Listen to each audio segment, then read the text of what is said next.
Advogada, quer trabalhar com pacto antinupcial aí dentro do direito de família? É um serviço extrajudicial que pode trazer caixa rápido para o seu escritório, não demora muito para ser concluído e faz com que o cliente te indique para outras pessoas. Então hoje, agora, eu vou te dizer o que pode e o que não pode entrar em um pacto antinupcial.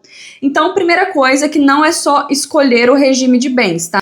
Você, dentro de um pacto antinupcial, por isso que é tão importante estudar, você vai fazer muito mais do que determinar qual que é o regime de bens. Pode ser incluído, inclusive, cláusulas não patrimoniais, cláusulas existenciais. Mas então, vamos lá. O que é um pacto antinupcial? É um contrato feito antes do casamento que define as regras, principalmente e mais comumente patrimoniais, definindo o que é de cada um, o que é dos dois e o que acontece se a relação acabar. Ele é feito em cartório, por escritura pública antes da celebração do casamento. Muito importante, depois que o casamento tiver sido ali oficializado, não tem como fazer pacto antinupcial. Existem alguns doutrinadores que defendem esqueci o termo que eles usam, mas é o pacto pós-nupcial, que é depois do casamento fazer ali algumas alterações dentro do regime de bens, mas muitas vezes isso não vai ser feito de forma extrajudicial, vai depender de um processo judicial para que seja determinado, para que o juiz aceite aquelas alterações dentro do regime de bens. Quando que você vai indicar o pacto antinupcial para o seu cliente? Qual que vai ser o seu público-alvo desse serviço?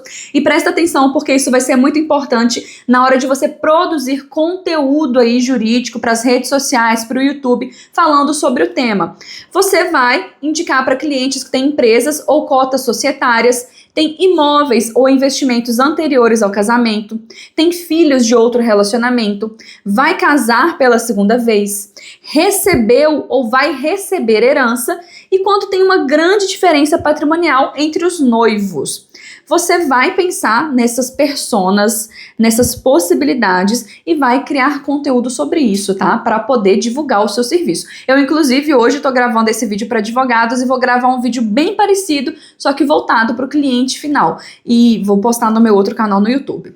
A gente tem que falar aqui sobre regime de bens, não é o nosso foco, mas você tem que entender que sem um pacto antinupcial, o regime vai ser o legal, automático, comunhão parcial de bens. Tudo que for adquirido durante o casamento, em regra, é dos dois. Se o seu cliente quiser um regime diferente, ele precisa obrigatoriamente fazer o pacto. E olha só que coisa interessante, na união estável não é obrigatório ter pacto antinupcial. Você pode fazer a escritura pública de união estável e dentro dessa escritura definir o regime de bens diferente do legal. Se não for definido na escritura qual regime de bens quer, automaticamente é o da comunhão parcial. Então aqui, na separação total de bens, o que é de cada um continua sendo de cada um. Só que mesmo dentro desse regime, podem existir algumas situações em que determinados bens podem ser discutidos judicialmente. Por isso que é tão importante disciplinar regras dentro de um pacto.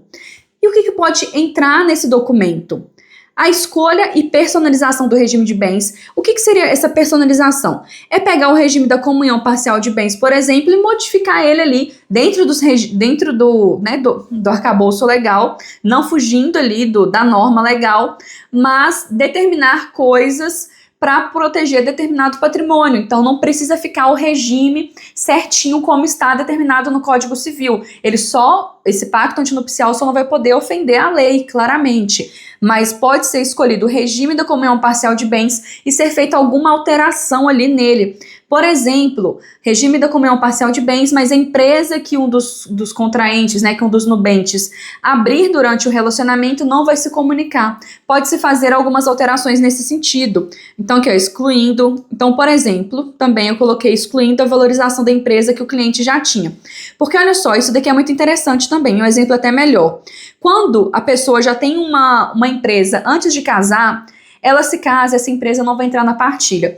Mas pode ser que a valorização das cotas sociais entre, e aí depende muito do entendimento jurisprudencial, sabia? Não existe assim uma regra, um consenso jurisprudencial para isso, a gente vê divergências ainda. Uma coisa muito interessante para você explicar para o seu cliente, você vai dizer, olha, essa empresa que você tem aqui antes de casar, ela não vai entrar na minha ação, não vai entrar na partilha de bens. Mas pode ser que a valorização das cotas entre, ou então o que você receber de lucros, de dividendos, participação nos lucros, de salário e aplicar em outra coisa, comprar um imóvel, esse imóvel sim vai ser partilhado, porque o salário, a participação nos lucros, esses frutos que você colheu da sua empresa vão entrar na partilha de bens e, por consequência, o que vier ali, o que for subrogado no lugar deles. Mas você pode, no pacto antinupcial, dizer que tanto a empresa quanto a valorização das cotas sociais, quanto todos os frutos obtidos daquela empresa não serão partilhados em um eventual divórcio. Outra coisa também que pode entrar é a proteção do patrimônio anterior e dos seus frutos, que é exatamente isso que eu já adiantei, mas aqui eu trouxe um outro exemplo. Se o cliente tiver, por exemplo, um imóvel comercial que foi adquirido antes do casamento, só que ele recebe aluguel desse imóvel mês a mês, todo esse valor que ele recebeu durante o casamento, ele vai entrar sim na minha ação. Os frutos entram.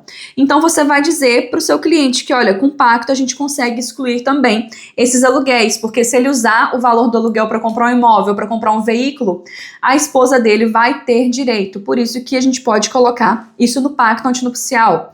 Outro ponto, proteção dos filhos de outro relacionamento. Por exemplo, então, definir que determinados bens vão direto para eles em caso de falecimento.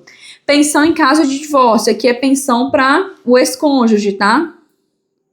Não é pensão para filho aqui no caso. Pensão em caso de divórcio, definir valor e prazo antes mesmo de casar. Regras financeiras do casal, por exemplo, quem administra o que, como funcionam as despesas da casa.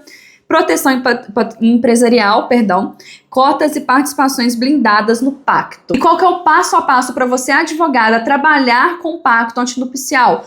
Obviamente, você vai estudar o assunto, você vai fazer o atendimento do seu cliente, você tem que ter um bom roteiro, um bom checklist, uma boa ficha de atendimento para poder fazer isso e já ter o trabalho mais redondinho, acertar logo de cara, sabe? Sem ficar tendo que refazer.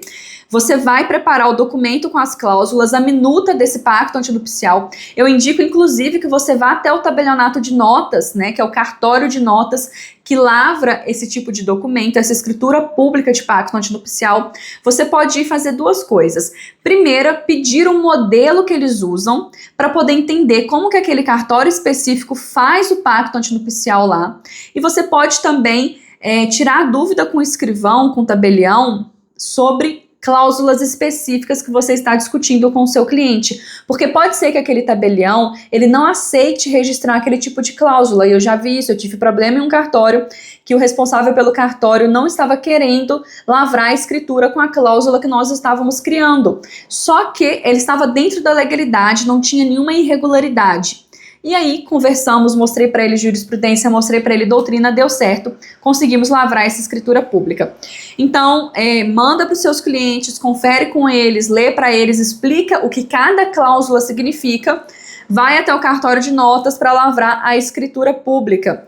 Antes do casamento, seu cliente tem que levar esse documento ao cartório onde ele vai casar. Depois que o casamento for realizado, é muito importante que registre o pacto no cartório de registro de imóveis, porque assim você dá visibilidade, você dá publicidade para aquele documento. E toda vez que tiver um imóvel ali, uma transação de imóvel, a pessoa vai estar ciente do pacto antinupcial. Se for um cliente empresário, pode ser que seja interessante registrar também na junta comercial. E aqui um lembrete que o pacto ele precisa ser feito antes do casamento. Não adianta celebrar o casamento e fazer o pacto depois, porque não vai dar certo.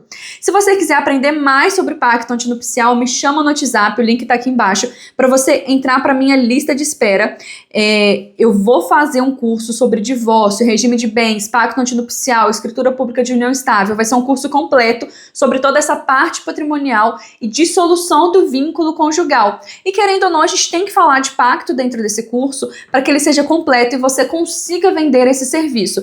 Então a gente vai ter aulas, teremos modelos, vamos ter análise de jurisprudência. Se você quiser entrar para a lista de espera, entender como que vai funcionar, é só me chamar no WhatsApp, o link está aqui na descrição.